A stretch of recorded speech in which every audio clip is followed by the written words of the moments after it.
प्रधानमंत्री से मुलाकात के बाद अब थलापति विजय ने जो किया, हर कोई हैरान रह गया। मोदी से ही मांग लिया हिसाब, थलापति विजय ने पलटा खेल। अभी तक ऐसा किसी मुख्यमंत्री ने नहीं किया था। नायक के हीरो के स्टाइल में थलापति का महा ऐलान।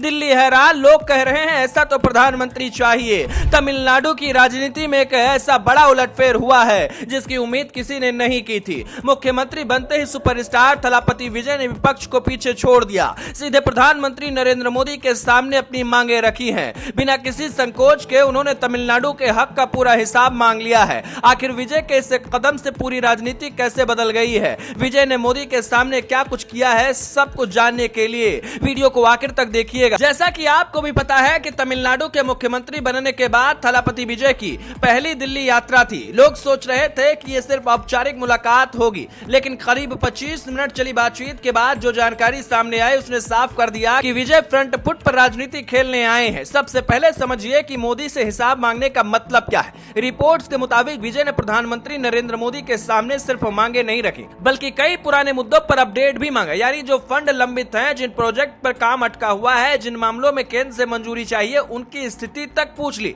यही वजह है कि इस मुलाकात को शिष्टाचार वाली मीटिंग नहीं, बल्कि लोग कह रहे हैं कि एक वर्किंग मीटिंग है। अब जानिए वो बड़े मुद्दे जो विजय लेकर प्रधानमंत्री मोदी के पास पहुंचे थे। पहला मुद्दा था जीएसटी का पैसा और वित्तीय मदद। विजय ने कहा कि तमिलनाडु के हिस्से का पैसा समय पर मिलना चाहिए। राज्य की योजनाएं, इंफ्रास्ट्रक्चर और विकास प्रोजेक्ट के लिए अतिरिक्त आर्थिक सहायता और लंबित फंड पर अपडेट उन्होंने प्रधानमंत्री से लिया।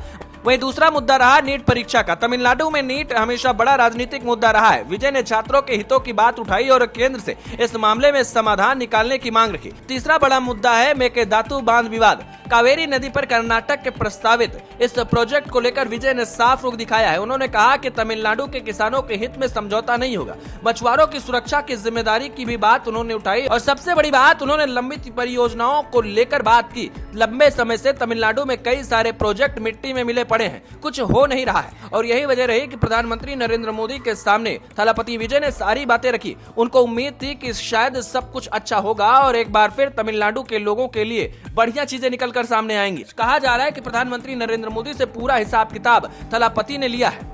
जिस तरीके से थलापति विजय काम कर रहे हैं उसको देखकर अखिलेश यादव भी हैरान होंगे। आपको बता दें कि विजय की पॉलिटिक्स से अखिलेश यादव काफी प्रेरित है। उन्होंने भी अकेले चलने का मन बनाया है। ऐसी खबर है कि समाजवादी पार्टी उत्तर प्रदेश में अकेले चुनाव भी लड़ सकती है और विजय की ही तरह पर एक बार फिर अखिलेश यादव मुख्यमंत्री बन पाएंगे। लेकिन देखना होगा वक्त का तकाजा क्या कराता है कि अखिलेश यादव दोबारा मुख्यमंत्री बनेंगे या नहीं। लेकिन इतना तय है कि फिल्मी स्टाइल में सुपरस्टार थलापति विजय ने पूरे सिस्टम को बदलने का जो मन बनाया था उसको बदल रहे हैं। भ्रष्टाचार पर चोट, किसानों के समर्थन में आवाज और युवाओं की आवाज को बुलंद करने का काम थलापति विजय कर रहे हैं। अब आपको क्या लगता है कि अखिलेश यादव अगर उनके रास्ते पे चलेंगे तो दोबारा सत्ता हासिल कर पाएंगे? अपनी राय हमको कमेंट करके जरूर बताइएगा।